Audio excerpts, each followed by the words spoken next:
The following is a special presentation of Tony Kurre Radio. Want the real story behind the sound bites and headlines? Let's find the facts. Remember, it's not a conspiracy theory if it's the truth. You are not paranoid or confused. You just need to know.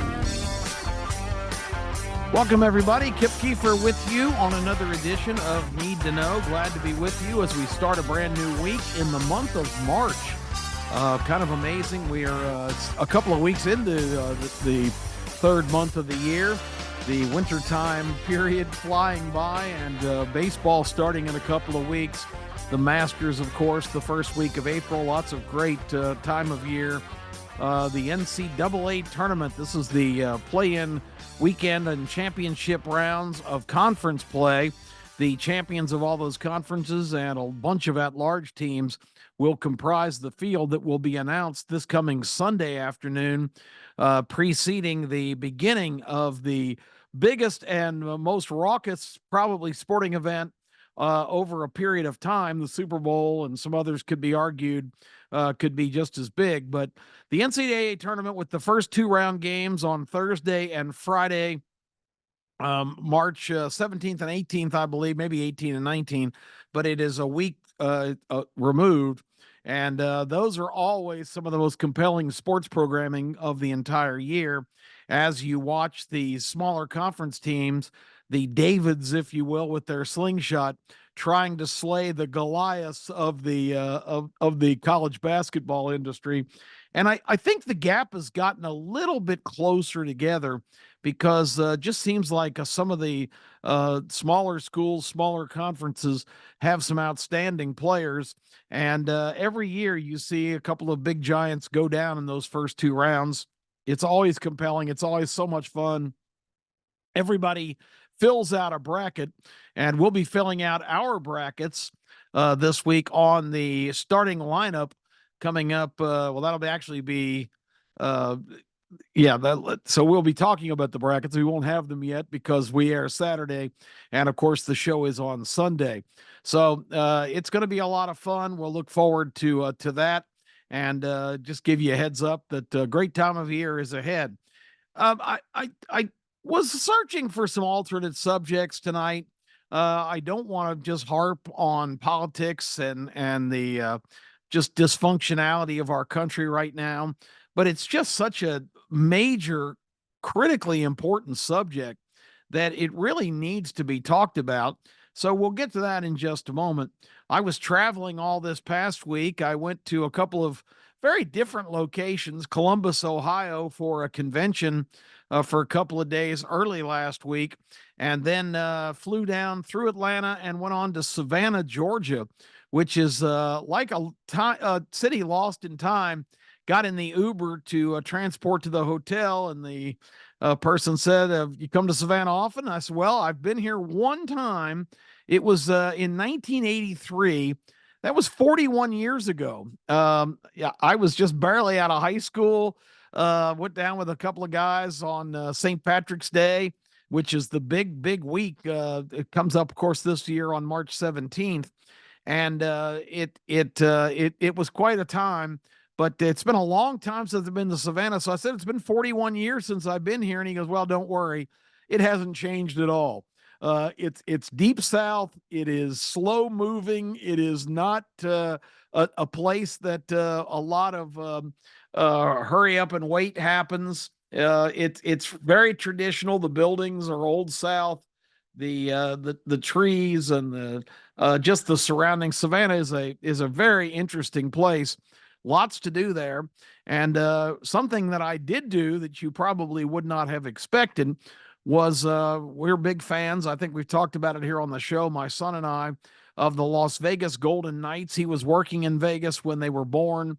The tragic Las Vegas shooting, which killed 54 people, the shooter from Mandalay Bay shooting at a country concert across the street, wiped out so many people just 3 days before the Golden Knights played their first ever NHL game at the T-Mobile Arena right off the strip, not 2 miles from where the shootings took place. And that very first game for the Golden Knights was such an emotional healing situation for Las Vegas. All of the first responders and other just regular civilian heroes who performed incredible acts of bravery and courage in saving other people and getting them to safety were honored that night. And it was a night that nobody in Las Vegas will ever forget. And the Golden Knights were pretty fired up to celebrate their ascension to the NHL team as they came out and scored 4 goals in the first 9 minutes against the Phoenix Coyotes and just overwhelmed them. The Golden Knights went on to a resounding win. And again, it's a night that is always going to be in the memories of every resident of Las Vegas, their first professional franchise. And of course, after just 6 years, they won the Stanley Cup last year. But anyway, in Savannah, their lowest level minor league team, the Savannah Ghost Pirates, which sounded pretty compelling. We were on hand in their cool little 6,000 seat arena. They played the South Carolina Stingrays in an East Coast Hockey League game, and it was rock'em sock'em back and forth.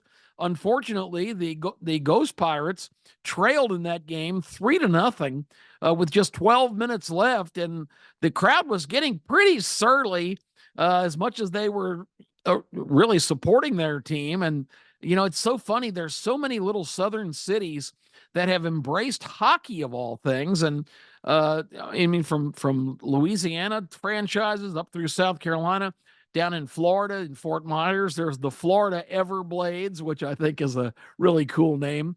But anyway, the Ghost Pirates score with about 12 minutes left to make it 3-1. And then incredibly scored again on a power play with about 8 minutes left in the game, then scored again with 3 minutes left in the game to tie it.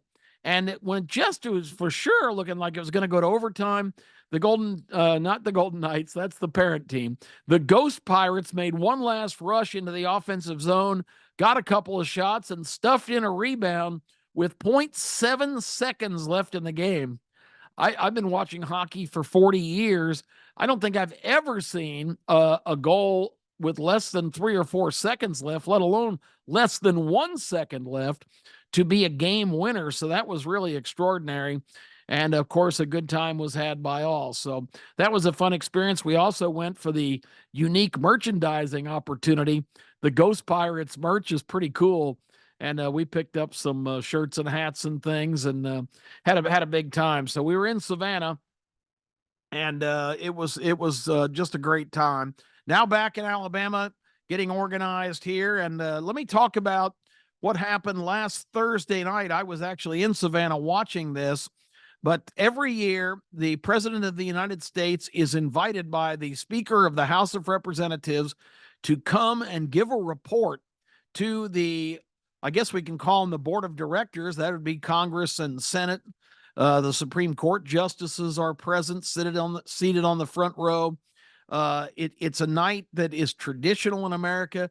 It is a night where the president comes and gives a report to the board of directors and to all the shareholders in this country. And that's you, me, and everybody else who pays taxes to support this government. And Joe Biden came to deliver the State of the Union address, but it was better called in this particular case the State of the Disunion, because there was nothing unifying, nothing that brought people together whatsoever in this speech, because from minute one, it's almost as if somebody handed him the wrong script and gave him his acceptance speech for the Democrat nomination at their national convention later this year in Chicago. It was the most partisan, foul-mouthed, worst-toned State of the Union in history. It was totally partisan. It started off on the premise of attacking anybody who was he didn't use the word stupid, but that's what he was intimating. Stupid enough to believe that this administration has not been a resounding success. Your eyes, your ears, your pocketbook, your relationship with the people around you are not indicators. Don't depend on your own sensibility for how the things are right now, because our president told us everything is wonderful. The economy is booming. The country has this bright future. Everything is just glorious. But again, look in your wallet and look in your bank account and look at your grocery store receipt and look at how much it costs to fill up your tank. Prices in the Biden administration are up 18.5% overall where they were when he took office 3.5 years ago. That's bad enough. Also, interest rates are extremely high, where they were very, very low when Trump left office in 2020. Now, to buy a house or property or even a car, it's so exorbitantly expensive that most Americans can't even think about doing such a thing, particularly young Americans who want to buy their first house. Maybe they've just gotten married and want to start their lives together, get their organization on putting a family together. But they're really not in position to buy a house now because while inflation has skyrocketed, wages have been very flat. And Biden will immediately start talking about how he's created 15 million new jobs during his administration. Well, the Pinocchios from the Washington Post were pretty long there because they do fact checks and rate president statements. 15 million new jobs is based on the fact that about half the workforce was still out of, commission in the November 2020 election and into 2021. And a lot of those jobs went away, manufacturing jobs, a small business especially. There were still tons of schools that were closed. It was still in the early months of the Biden administration. I would say half the workforce was at home because the government, and he immediately followed suit, sending out checks to people to stay home and stay off out of public areas, and except for, of course, protesters who were allowed to roam freely and do whatever they wanted, burn down buildings and terrorize people. It was a situation where saying that he's created 15 million jobs, maybe that many people have gone back to work, but there were at least that many dry docked. And now, if you look a couple lines deeper in the report, even with his alleged 15 million new jobs he's created, there are still about something in the neighborhood of 10 or 11 million people that have never gone back to work, that are still unemployed or unaccounted for or whatever. The labor force is nowhere near what it was in 2019 before the COVID era. So that's a false claim. This president has proven, and again, if you're just hearing me for the first time, no one on earth has more respect for the office of President of the United States than I do. I'm an American history fanatic. I read everything. I watch every documentary.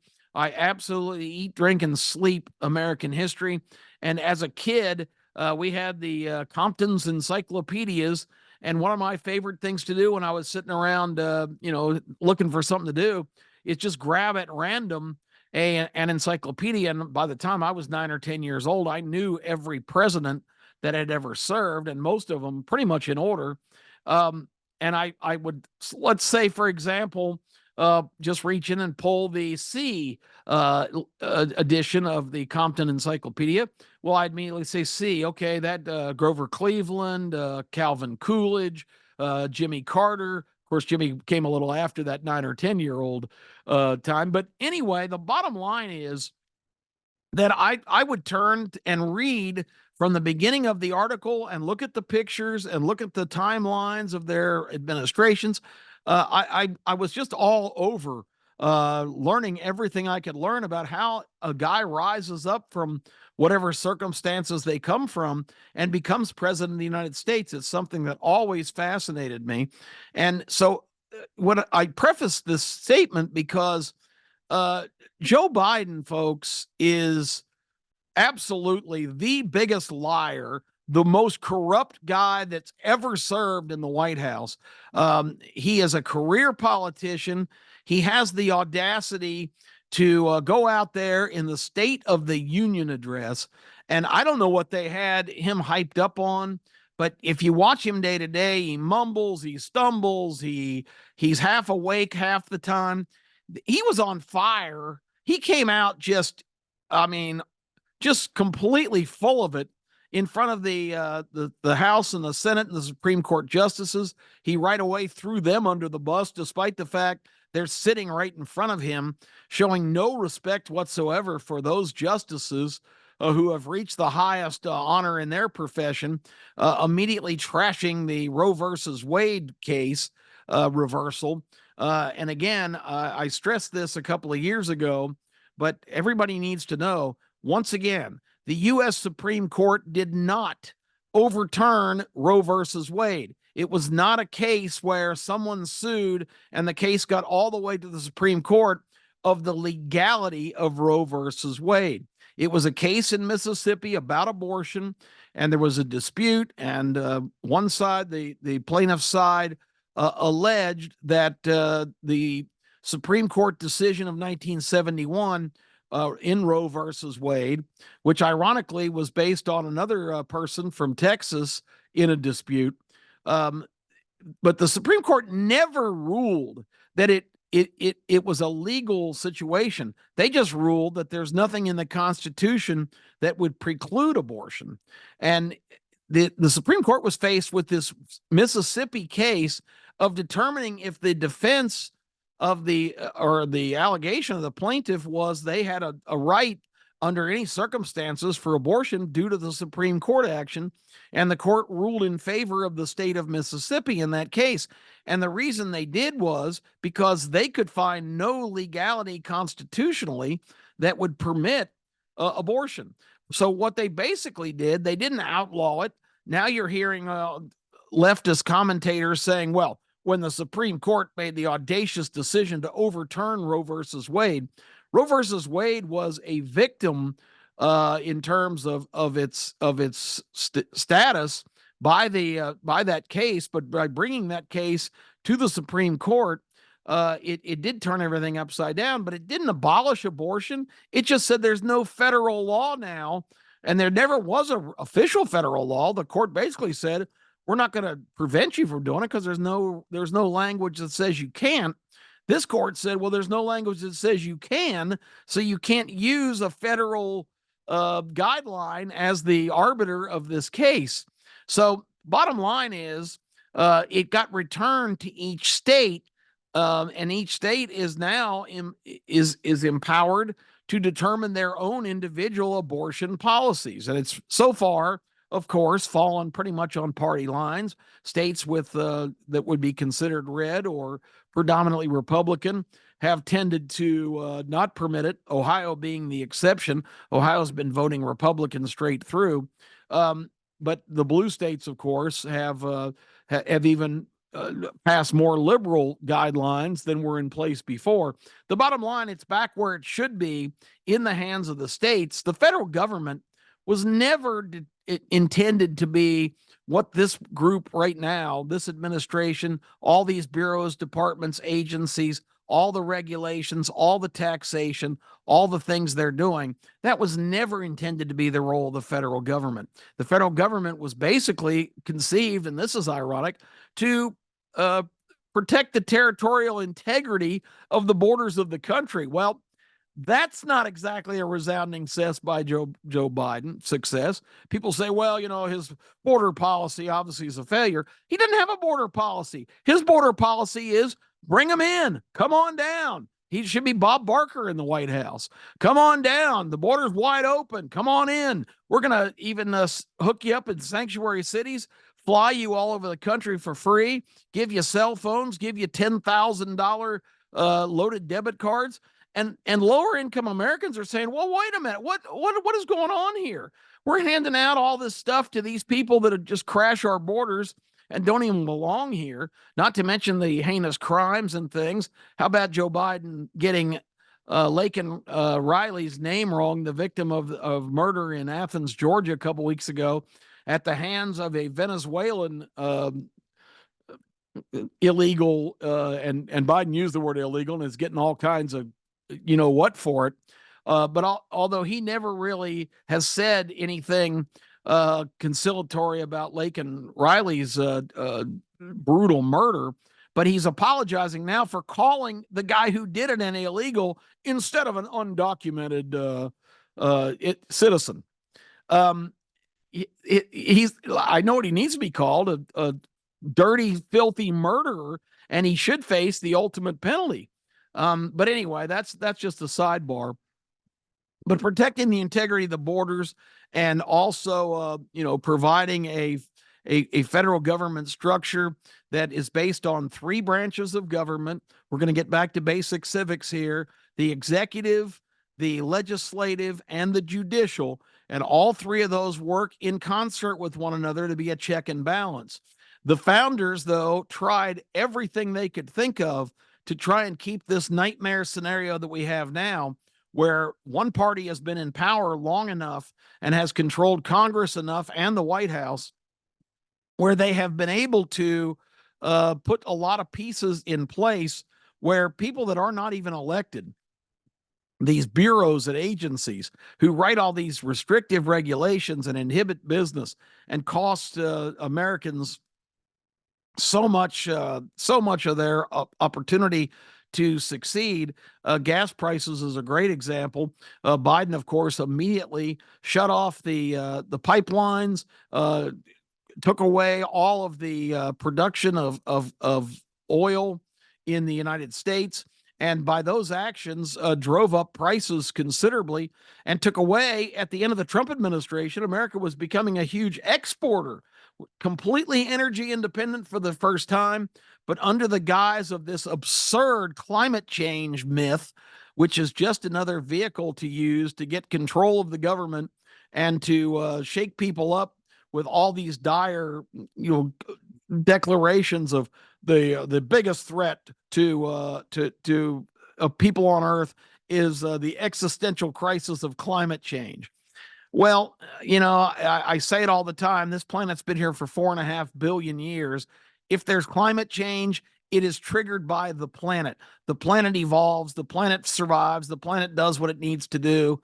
The blip on the radar that our existence here is not going to be a determining factor as to whether the planet goes on and thrives. If anybody tries to sell you that bunch of hooey, don't listen to their pitch for swampland in Florida that follows that up. So, the basic function of the federal government is not to be involved directly in all of our lives like they have done under this group. But these people are operating under a completely different premise, that you don't have the capability, the intelligence, the instincts, the judgment, or the personal control to make your own decisions, to have personal liberty, to have individual freedoms, to have free speech, right to bear arms, etc., etc. You need to be censored. Anybody who they don't like what they say can be canceled and humiliated. It's really the first pages right out of the Marxist playbook. I think the originator Leonid I'm getting his first name wrong. Lenin, the creator of the original Soviet state, would have been very pleased that the Communist Manifesto is being used here, and his successor Joseph Stalin, who took it to a brand new level during his reign of terror as head of the USSR before it collapsed under Gorbachev. So anyway, that's the playbook they're running. So for Biden to stand up and yell at American citizens and immediately criticize 50% of us or more, according to current polls, more like 60 or 65% of us, for questioning him, his fitness to serve, his accomplishments. And I don't really blame Joe completely for what he says, because he is in a cocoon of surrounded by a bunch of yes men, Obama disciples, his lovely wife, Dr. Jill Biden, who has the intelligence of a coconut, but they're all telling him what a fantastic job he's doing and that everything is going great. The economy's amazing. Americans are thriving, which is not the case. So he stands up and reports that, but I think he's just parroting what he's being told, because he's just a front man. He's just a puppet. He's not making any decisions. He is being manipulated and told a lot of things that aren't even true. And he is not the guy that you think he is. And how he can stand up there for an hour and a half and just rant and rave. This, once again, the State of the Union. This is a report to you and me on how our country is. And he spent most of it criticizing not only the man he's probably going to have to face in November in a rematch, Donald Trump. Of course, he buried him, calling him my predecessor over and over and over, of what a terrible threat he is to democracy. And isn't that funny when they have all these, pardon the pun, trumped up charges rolling right now through various courts around the country, and we can break them down. Maybe we'll do that next week. But the cases being brought against Trump are just contrived and in some cases just downright ridiculous. And they've also been coordinated. There are 2 state cases in New York and Georgia that have been directly coordinated through contact with the White House. It's come out in the Fulton County, Atlanta case that Fani Willis and later her lover boy, Nathan Wade, made a trip to the White House and spent an entire day. She with Kamala Harris, he with the entire legal staff at the White House. He even billed Fulton County for a 24-hour workday. So, boy, Nathan, you went midnight to midnight. That's pretty impressive. I don't think he probably actually worked that many hours. But the bottom line is the Georgia case is the most interesting because they brought a RICO charge, which is a federal racketeering statute, which alleges that multi-states, numerous people have to engage in a conspiracy to be an organized crime type of syndicate.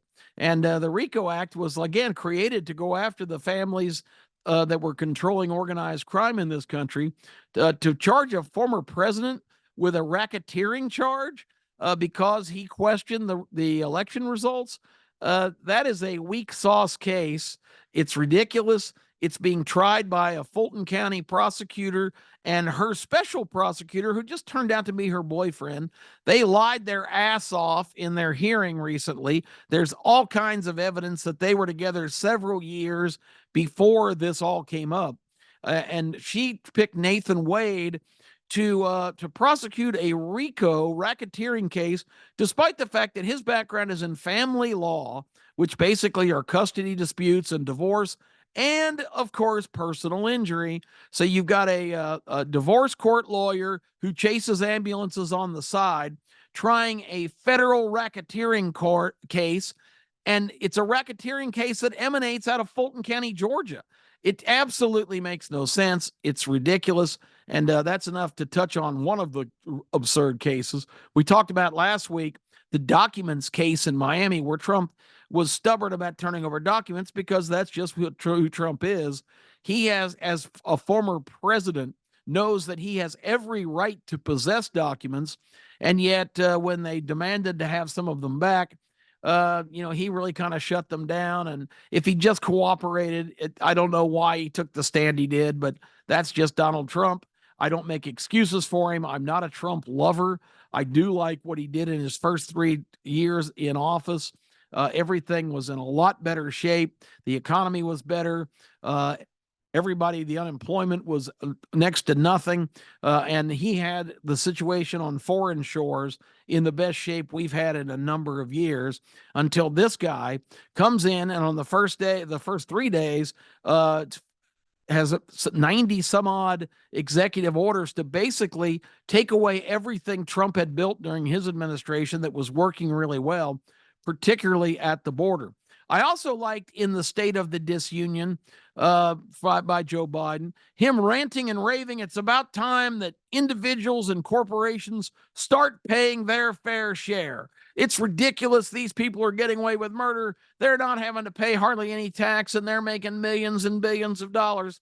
Well, isn't it funny that his own son, Hunter Biden, who's been running the family business, which they don't have a product or a service. The family business is Joe Biden himself.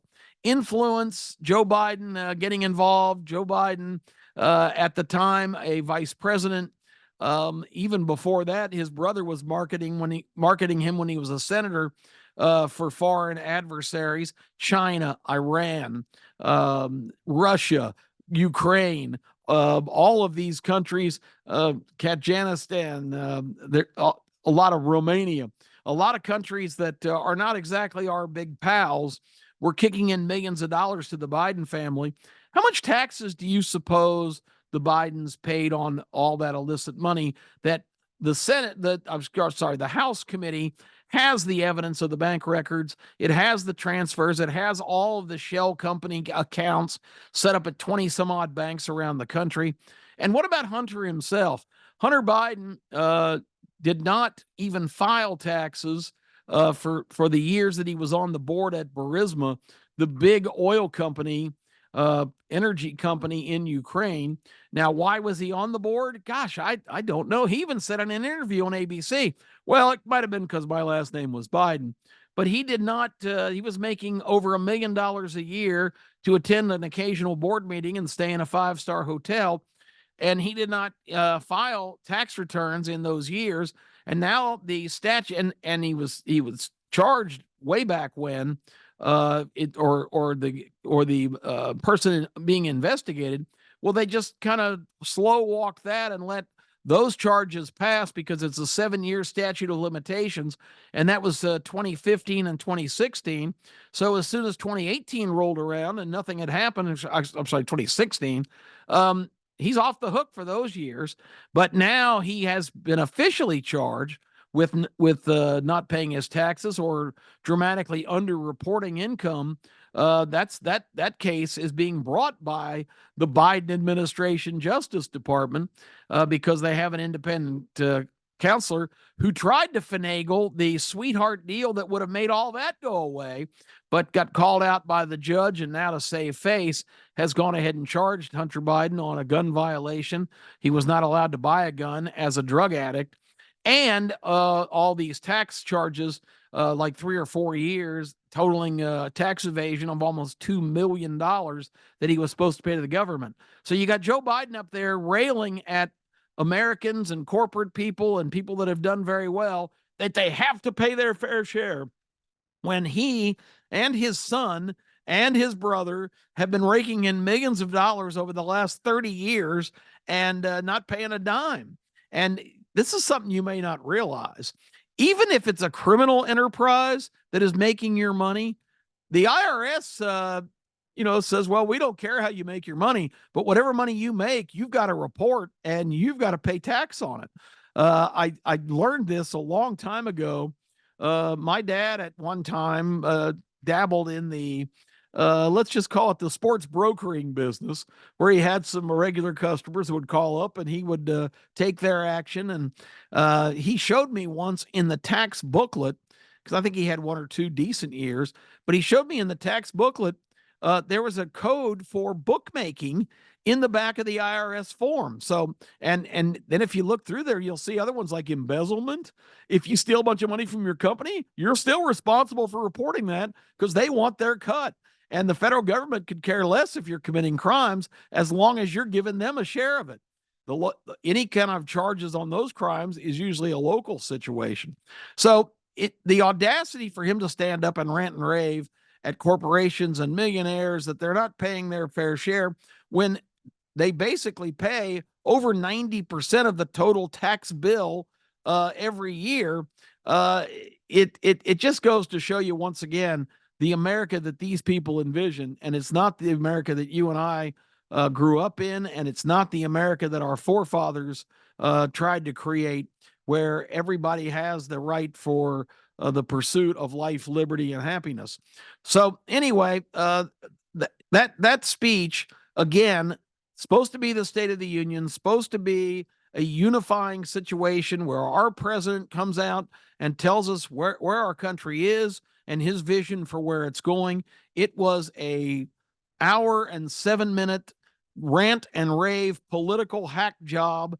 It was not a State of the Union. It was a campaign speech, and it was the worst kind of campaign speech. This is a guy who ran in 2020 on a platform where he was going to unite America. The adults are going to be back in the room. All the chaos from the Trump administration. Well, there wasn't the chaos of 10 or 12 million people pouring into the country and bankrupting our cities and threatening our infrastructure like it's never been threatened before. Most of these current guys that are pouring in the country are from some of our most adversarial states.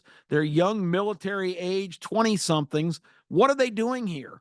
You don't just get to leave China and come to America and crash the border. Again, Christopher Wray, the FBI director today, was in a hearing saying, we've got to really be on our guard now because we got a lot of people in this country that are some bad eggs and are plotting, some kind of terrible crime against humanity of Americans. And, it's just ironic. This guy sits on his hands as FBI director in the Biden administration. And now he's telling us, well, all of you better cover your ass because you're in big danger right now because of what's happened on the border. Well, he's partially responsible for that. He's part of this administration. I don't understand how they just, throw up their hands like it's not their fault when this is not an accident, folks. These people are inviting all of these people from 170 countries and counting now to just pour in here. And again, the idea is to completely overturn what we've all become used to: life, liberty, and the pursuit of happiness, a government of the people, by the people, for the people. So the State of the Disunion address, just another example of Joe Biden and his complete unfitness for the job from every situation. I don't know still what they shot him up with or what they gave him to be animated, but it turned him into a nasty old man yelling, "Get off my lawn! If you're not going to support my policies, I don't even want you. You're disloyal and you're not an American." And it was really a sad state of affairs. And I shudder for the future of my children and my grandchild. I hope that a lunacy warrant can be issued to all the mass of people that are espousing this new direction of us becoming the socialist states of America instead of the United States of America. Because right now, folks, we are sure as hell not united. That's Need to Know for this week. Kip Kiefer, Tony Kurre will be back coming up this week with another edition of Kiefer and Kurre. You never know what we're going to talk about. And don't forget, as I mentioned earlier, ABC 3340, the starting lineup. We'll start talking about March Madness and hoops this week and have a great show next week with you as we talk about the NCAA tournament and the opening of baseball. I've been a baseball guy my whole life. Can't wait to see the 2024 edition of the Atlanta Braves and all the other teams. Thanks for tuning in. Have a fantastic week, everybody. I'm Kip Kiefer on the TKR Network.